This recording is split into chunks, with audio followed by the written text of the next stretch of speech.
சீரியல்களின் full எபிசோடுகளை Sun டிவியில் ஒளிபரப்பான உடனே எக்ஸ்க்ளூசிவாக சன் நெக்ஸ்டில் மட்டும் ஃப்ரீயா பாருங்கள். வெண்ணிலா, அருவி இப்ப ஸ்டேஷன்ல இருக்கா.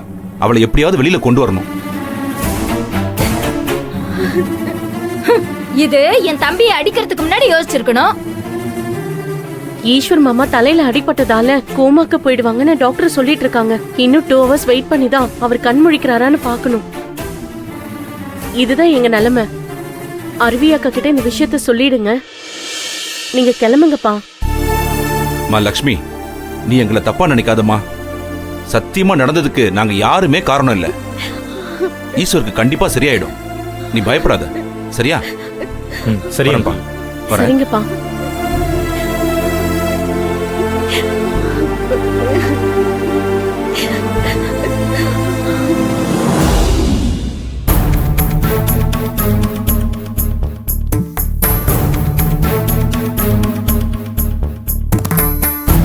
வெண்ணிலா, என்ன வேணும் சார்? எங்க அண்ணனை கடத்தி வச்சிருந்தது எங்க அப்பா. அப்படி இருக்கும்போது நீங்க அவரை அரெஸ்ட் பண்ணாம எதுக்கு இப்ப அருவி அண்ணி அரெஸ்ட் பண்ணிருக்கீங்க? ஓ, நீதான் அந்த நாராயணமூர்த்தியோட பையனா? அவ்வளவு நல்ல மனுஷனுக்கு இப்படி ஒரு பிள்ளையா? இதுதான் கடவுளோட விளையாட்டுங்கிறது. ஏமா, உனக்கு வேற நல்ல மாப்பிள்ளையே கிடைக்கலையா? சார், நீங்க அனாவசியமா பேசுறீங்க. இவர் சொல்றதுதான் உண்மை. நீங்க அருவியக்காவை விட்டுட்டு இவங்க அப்பாவை அரெஸ்ட் பண்ணுங்க. அட, என்னம்மா நீ புதுசா பேசுற? ஈஸ்வர அந்த அருவி தான் கடத்தி வச்சிருந்தா. நான் தான் அந்த சிவசங்கரி வீட்டுல இருந்து அவனை மீட்டு ஆஸ்பத்திரியில் அட்மிட் பண்ணல. தம்பி, உங்க அப்பா ரொம்ப நேர்மையானவர். அப்படி ஒரு நல்லவரை நீங்க 2 பேரும் இந்த உலகத்திலே பார்க்க முடியாது. அவரை போய் அரெஸ்ட் பண்ண சொல்றீங்க? அப்புறம் எப்படி இந்த நாட்டுல மழை பெய்யும்? சார், நீங்க இன்னும் திருந்தவே இல்லையா? ஈஸ்வர் மாமா அந்த வீட்ல இருந்தா அதுக்கு அருவியக்கா தான் காரணமா? அவர் எப்படி அங்க வந்தாருன்னு விசாரிக்க மாட்டீங்களா? ஹலோ, யார விசாரிக்கணும், யார அரெஸ்ட் பண்ணணும்னு நீ எனக்கு சொல்லி தராத. உங்களை விசாரிக்கும் போது மட்டும் வாங்க, அப்ப சொல்லுங்க. இப்ப நீங்க கிளம்பலாம். எங்க சார், அக்காவை காணோம். முதல்ல உங்களை வர சொல்லுங்க. நாங்க அவங்கள பார்க்கணும். இந்த பாருமா, பயப்படாத. பெண் கைதிகளை ரொம்ப நேரம் ஸ்டேஷன்ல வச்சிருக்க கூடாது, அதுதான் ரூல்ஸ். அதனால அவளை ஹோம்ல வச்சிருக்கேன். தாராளமா நீ இப்ப கிளம்பலாம், போ. சரிங்க சார். ஈஸ்வர் அண்ணனா சிவசங்கரி வீட்டில் தானே மீட்டிங்க? அப்படி இருக்கும்போது நீங்க சிவசங்கரியை தானே அரெஸ்ட் பண்ணிருக்கணும். எதுக்காக அருவி அண்ணி அரெஸ்ட் பண்ணி வச்சிருக்கீங்க? லாஜிக்கா கேள்வி கேட்குறியோ? பெரும் புத்திசாலியா இருப்ப போல. உன்ன மாதிரி ஆளெல்லாம் பிடிச்சி உள்ள போட்டான்னு வையே, நல்லா இருக்கும். எப்படி, உன்னை உள்ள போட்டுருவோமா? சார், நீங்க பழைய பகையை மனசுல வச்சுக்கிட்டு அருவியக்காவை அரெஸ்ட் பண்ணிருக்கீங்க. நான் என் பாட்டி கிட்ட சொல்லி பேசாம கமிஷனர் கிட்ட பேச சொல்றேன். தோ பாருடா, இதே தப்பதான் அருவியும் புகழும் செஞ்சு என்ன வந்து வேலையை விட்டு தூக்குனாங்க. இப்போ நீங்க 2 பேரும் சேர்ந்து பண்ண போறீங்களா? பாருங்க, நானு இந்த வேலையிலிருந்து அவமானப்பட்டு அசிங்கப்பட்டு கஷ்டப்பட்டு இந்த வேலையிலிருந்து போனதுக்கு காரணமே அவங்க 2 பேர் தான். இவ்வளவு நாள் கழிச்சு இந்த ட்ரெஸ்ஸை எதுக்கு போட்டு வந்து நிக்கிறேன்? என்னை அவமானப்படுத்தின அருவியை பழி வாங்கறதுக்காக தான். அப்படி சொல்லுவேன் தானே நினைச்சீங்க?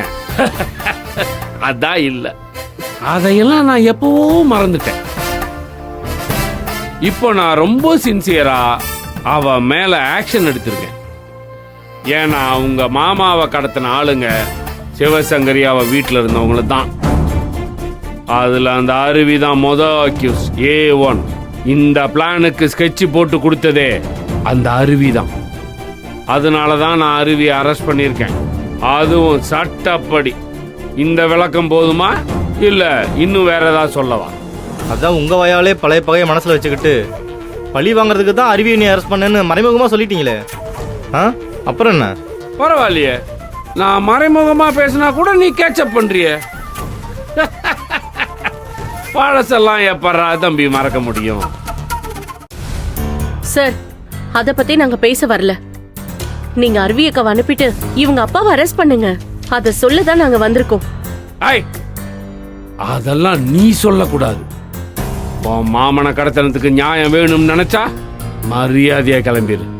போய் உன் மாமன் உயிர் பழைப்பானான்னு பாருங்க.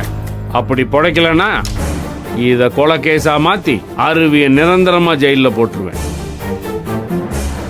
அதுக்கப்புறம் வாரம் நீங்க மனு போட்டு தான் அவளை பார்க்க முடியும். இப்ப போய் ஹோம்ல பார்த்துட்டு போங்க. கிளம்புங்க, காத்து வரட்டும். வெண்ணிலா, இந்த ஆள் பேசுறதே சரியில்லை. வா நம்ம கிளம்புவோம். ஹலோ, அதுதான் அருவி ஹோம்ல இருக்கான்னு சொல்றேன். அப்புறம் என்ன இங்க இருந்து பேசிட்டு இருக்கீங்க? கிளம்புங்க. ஏ கான்ஸ்டபிள் சார், எங்கள் அண்ணியை எப்படி வெளியே கொண்டு வரதுன்னு எங்களுக்கு தெரியும். நாங்கள் பார்த்துக்குறோம். அதெல்லாம் தெரியும்னா அப்புறம் ஏன்டா இங்க வந்த? வெண்ணிலா, கிளம்புங்க, காசை பார்க்கலாமா? பேசிக்கிட்டு.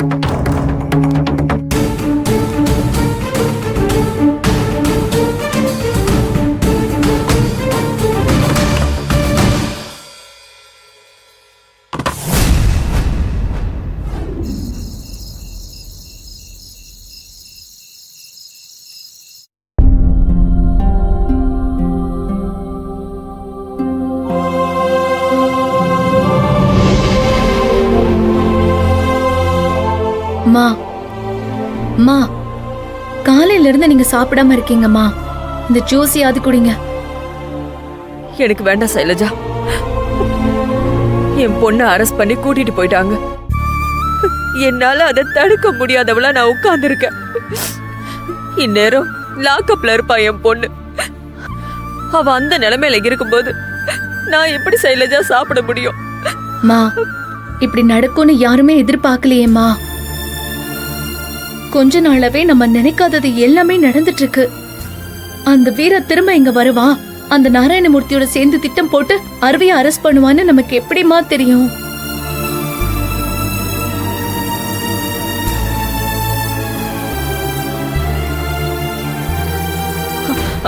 அண்ணே அண்ணே அண்ணே, ஈஸ்வர் எப்படி இருக்கான்னு பாத்தீங்களா? புகழ்கிட்ட அருவி அரெஸ்ட் பண்ண விஷயத்த சொன்னீங்களா? என்னென்ன சொன்னாரு? உன்னாலதான் அருவி உள்ள இருக்கான்னு சொல்றாங்கம்மா. அருவியை எப்படியாவது வெளியில கொண்டு வாங்கன்னு நானும் அவங்க கிட்ட கேட்டேன்.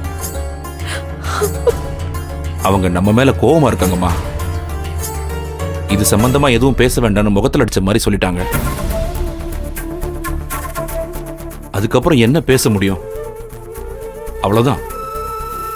நான் அருவியை போய் பார்த்துட்டு தான் வரேன். லாயருக்கு ஃபோன் பண்ணி இங்க வர சொல்லியிருக்கேன். இப்ப வந்துருவாரு. அண்ணே, நான் தான் ஸ்டேஷனுக்கு கோர்ட்டுக்கு அலைஞ்சிட்டு இருந்தேன்.